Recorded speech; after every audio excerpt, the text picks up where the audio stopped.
I sat there thinking about the events of the last few weeks, and try as I might, I couldn't pinpoint anything specific on my own that would make me think she was cheating on me.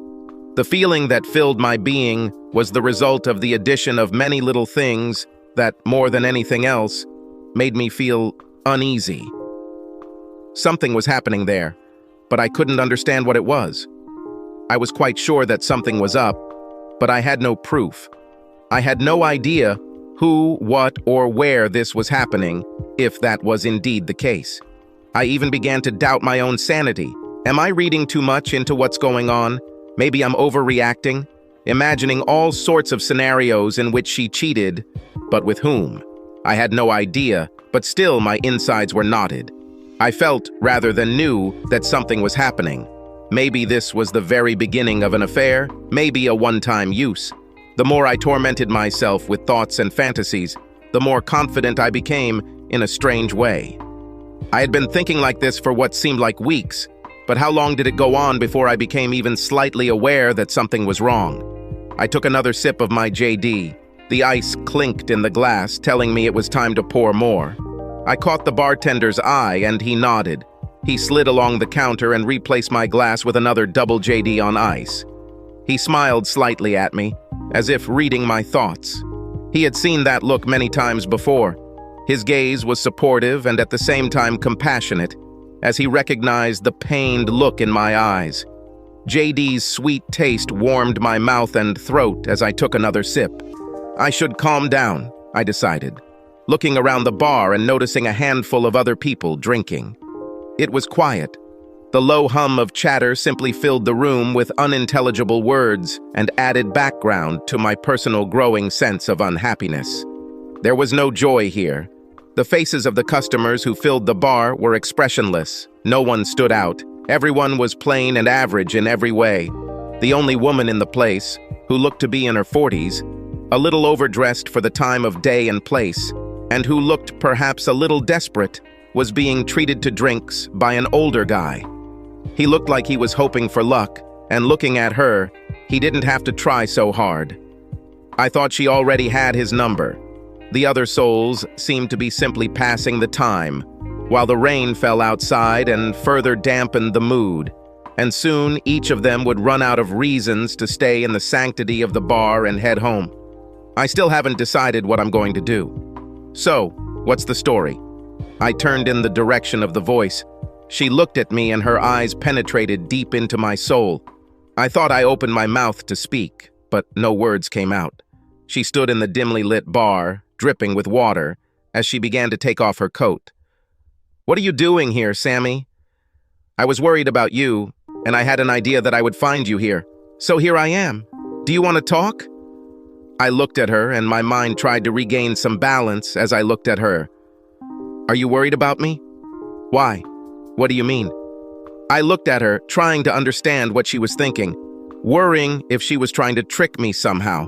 Can I trust her? I took a sip from my JD and ordered her a vodka and Coke, which the bartender served with some style, smiling at the sight of Sammy.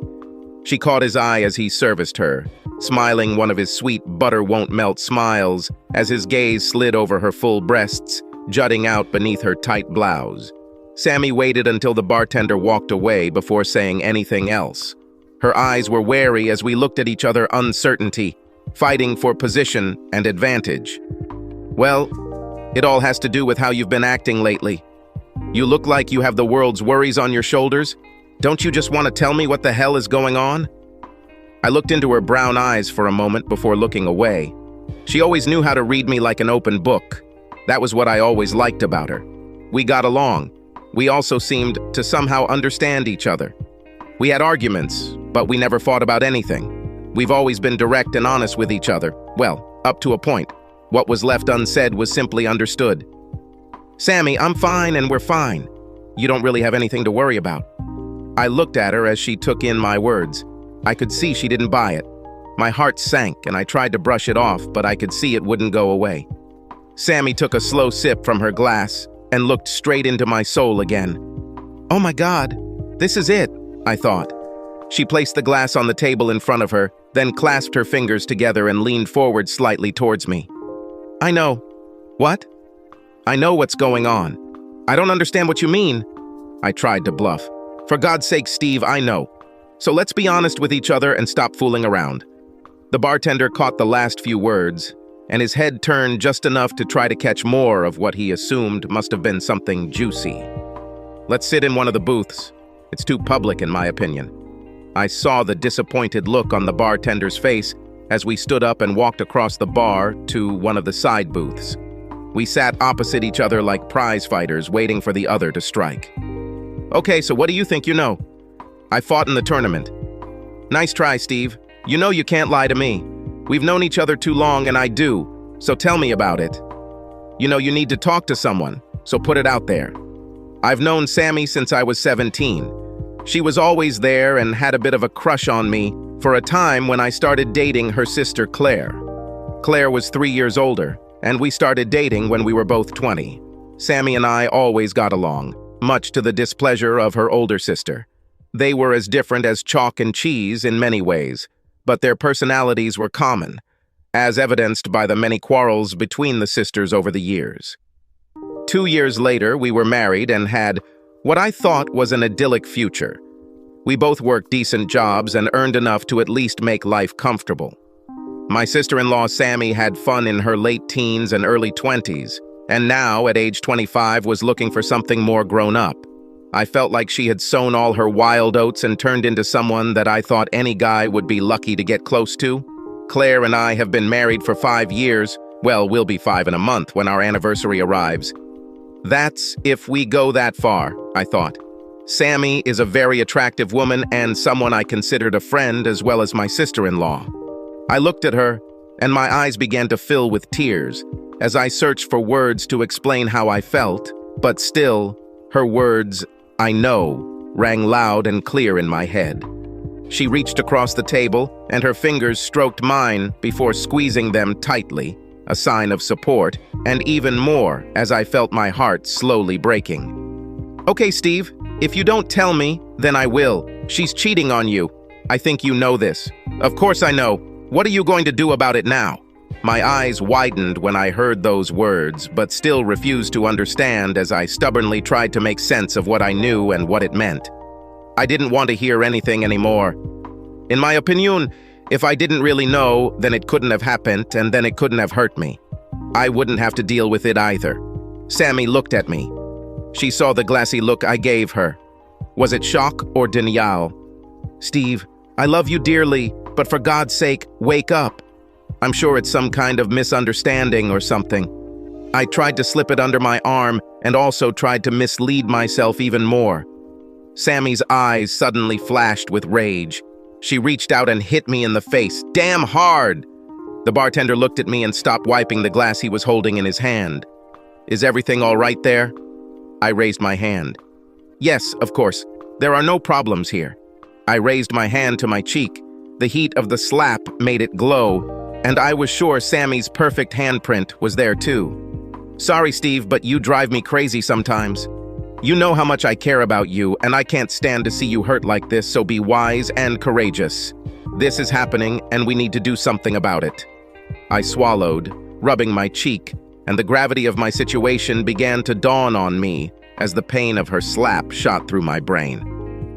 "Okay, I'll start. I'm sure you at least suspect something, but I'll continue anyway. A few weeks ago, I was with her when she got a call on her cell phone. She left the room to answer, which was a strange thing to do, wasn't it? We're sisters, damn it. What could she be hiding from me? I nodded, fearing the worst, but as I sipped my JD, she continued. I just thought it was weird, so when I had the chance, I checked her phone. She's so trusting. There is no lock code on it.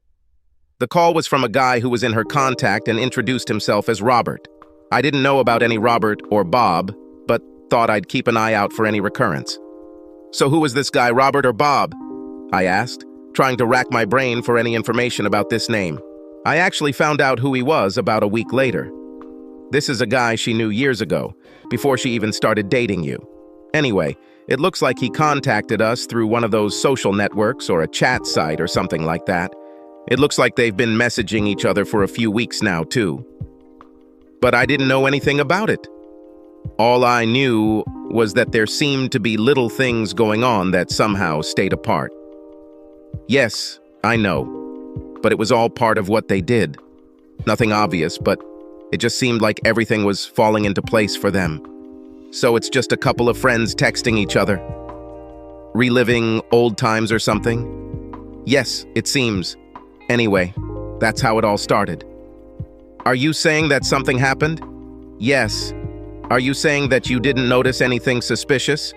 Only that it seemed like circumstances were conspiring to keep us apart, and of course, the obvious lack of opportunity to have fun.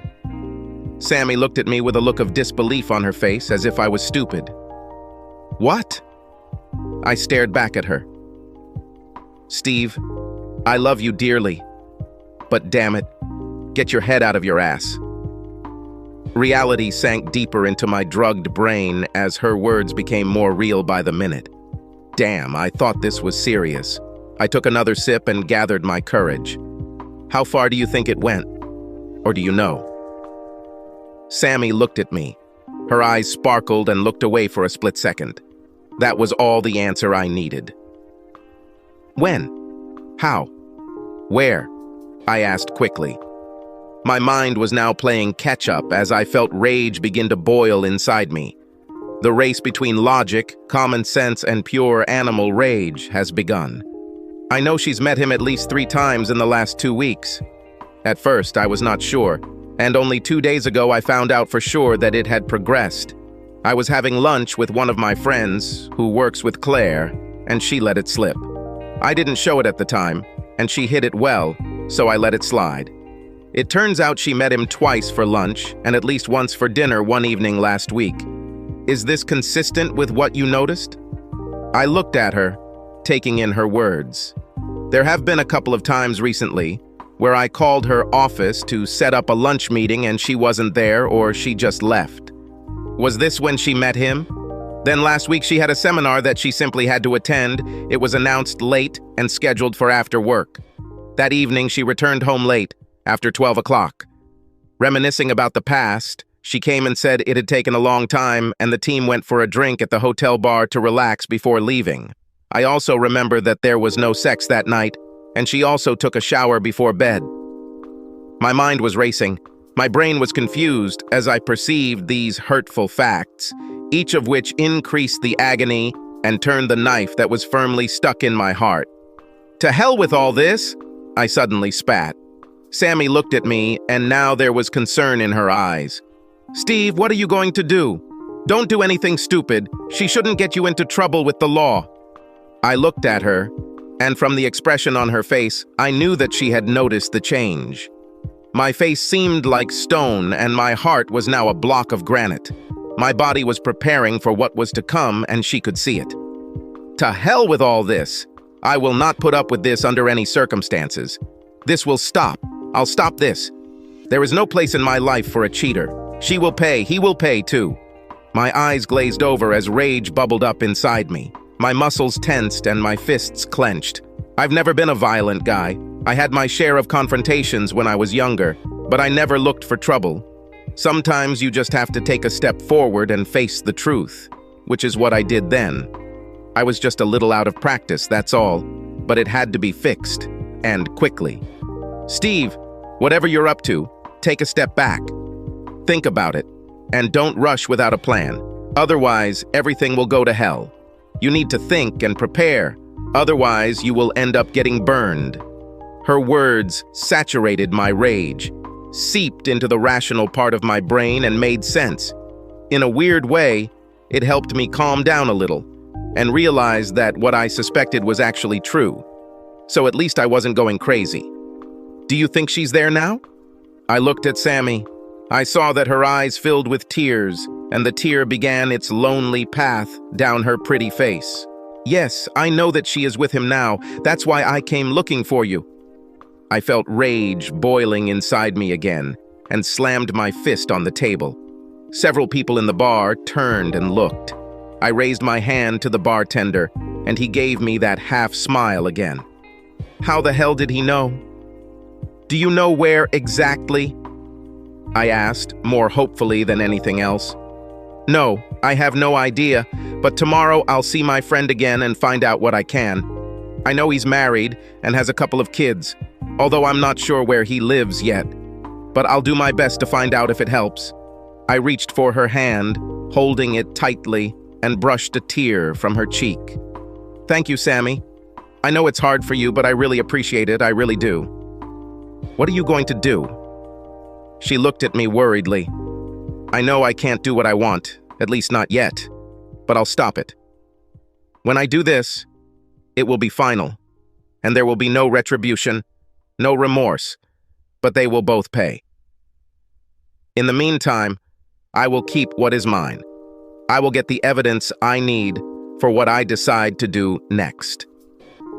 Sammy looked at me worriedly as I finished my JD. I caught the bartender's eye, and he poured another one for each of us. As he approached, I saw that Sammy wanted to say something.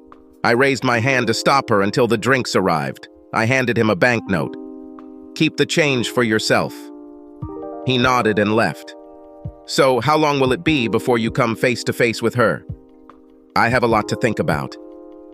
I'll make a couple of calls tomorrow while I do what I need to do with my assets. She won't get a penny from me if I can catch her. Not a single penny. You know it will be difficult for you to be around her, don't you? Yes, I understand that, but in any case, in a sense, this has been the case for the last few weeks. I'm guessing that if she hasn't noticed it now, she won't see any change. Sammy finished her drink in one gulp and stood up. I have to go, Steve. Can we talk again tomorrow? I'll find out everything I can for you. She put her coat back on. I stood up and helped her, feeling her press against me. Crap. She looked so much like her sister. She looked up at me and I saw tears in her eyes as I kissed her cheek. Go home. I'll be okay. I'll call you tomorrow. She smiled and turned away, and I watched her walk out the door into the dark and damp evening. I took a deep breath and sat down, wondering what to do now. One thing was certain. They will pay, and it will be fast, ruthless, and unforgiving. I don't remember much after that. Somehow, I woke up in my own bed with a mouth like the bottom of a parrot's cage. My head was still spinning when I lifted her from the bed. I rolled over and noticed that I was alone, and Claire was nowhere to be seen. My senses were slowly awakening when I heard a noise downstairs. I swung my legs off the bed and tried to get up. Oh my God, what did I do to myself last night? I thought. I staggered to the bathroom and began to recover from the effects of my JD cloud. I went downstairs in a haze of pain and my joints ached. Everything seemed to hurt. Looking into the kitchen, I saw her.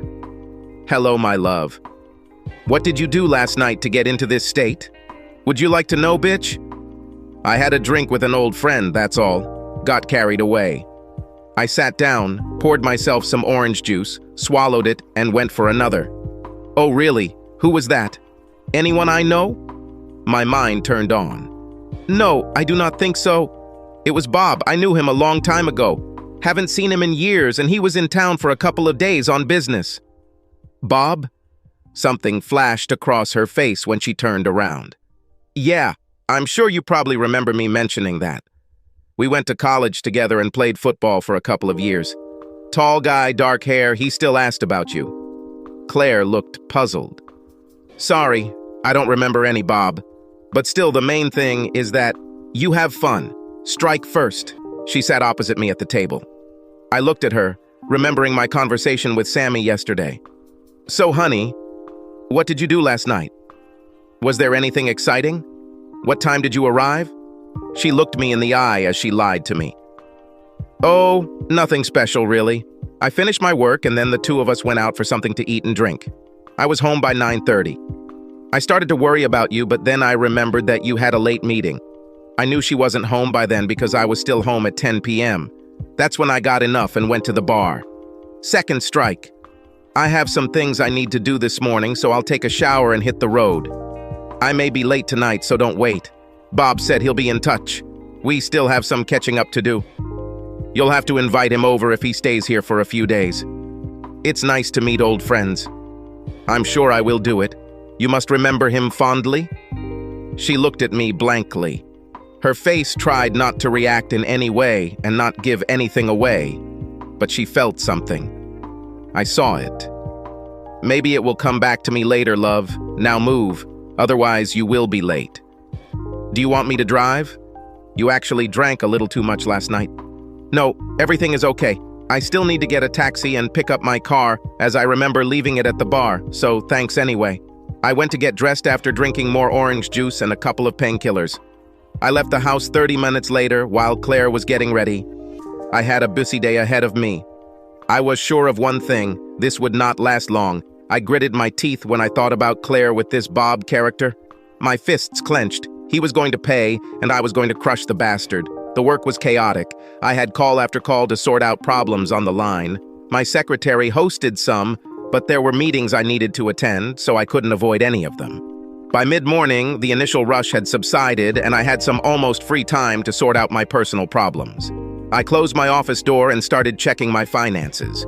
Within 15 minutes, I had tightened the strings of my wallet and moved some cash out of reach. I also made an appointment with a lawyer to discuss a possible divorce. I still had a few days left before that, so I thought this would give me time to get more information. Not that it would matter that much anyway, but it might give me some leverage. Claire had her own bank account and credit card, so nothing needed to be done there. The problem was access to our joint account, but I quickly closed that loophole so that if it came down to it, she wouldn't be able to get more than what was left. My own account was secured and only had a small balance in it. The rest was withdrawn and safe. We didn't have children, so it would have essentially been a straight break if it had come down to it. I decided to myself that the only way we could get past this was if Claire confessed her sins, so to speak, and asked for forgiveness. Show any restraint, and everything will be over between us. This thought made me sad. I sat silently at my desk, thinking about what happened and the actions I took today. Did I need more information about Bob's character and the evidence? Or would the fact that I knew about it be enough to really get them both? The phone rang, disturbing my thoughts. "Yes. It's me, Sammy. How are you, Steve?" "Oh, I'm busy with things, thoughts, plans, all this and much more. Mostly I don't understand why, but I started to make progress. I learned more about this guy from my friend. His name is Bob Stones, and he is married. I also have his address and where he works. I was able to get this without reporting what was happening. My friend knows Claire and recently saw her with him. From what she says, they are getting really hot with each other. No matter how hard they try to hide it, the signs are there," she says. "Has she seen them together?" I asked. "Yes. They were at the Ramada the other evening after the seminar. They stayed after everyone else had left. She said they were comfortable with each other." "Well, at least this is a start. I'm sure there are CCTV cameras there if needed. Anyway, give me his details. I need to figure this out. It's eating me up inside and I don't know how long I can hold it in." Sammy handed over her details, and within minutes I found his social media page and received his photo. It was then that I thought I remembered his face. It was familiar, but where and when had I seen this face before? I looked at my watch. It was almost lunchtime, and I decided to call Claire to maybe meet up or just to stir the pot a little. My heart went cold when I called. The knot in my stomach felt like it was about to burst when I heard her answer. "Hi, darling," she cooed, recognizing my number. "Hey, baby, what are you doing for lunch? I was wondering if we could meet if you're free." "Oh, sorry, dear. I have an appointment in 30 minutes that will last until the end of the day. I was going to grab something quick at the grocery store next door." "Everything is fine. What is this meeting about? Anything exciting?" "Same old routine with a new client, that's all." "I think it's Mr. Stones." Her words pierced me like a knife. "Bitch!" She almost shoved it in my face, telling me who it was. I held my breath for a few seconds, trying to control myself. "Cute? Are you here?" Her voice sounded in the earphone. "Yes, I'm here, you fucking bitch! Strike 3! You and Mr. fucking Stones will get yours very soon. No fucking reprieve and no mercy. Complete scorched earth." Yes, darling, I'm here. Sorry, I got distracted by something I was just thinking about. Look, I have to go, and I know you have to get ready for your meeting too, so have fun, and I'll see you later. Okay, bye. Love you. Bye. I hung up.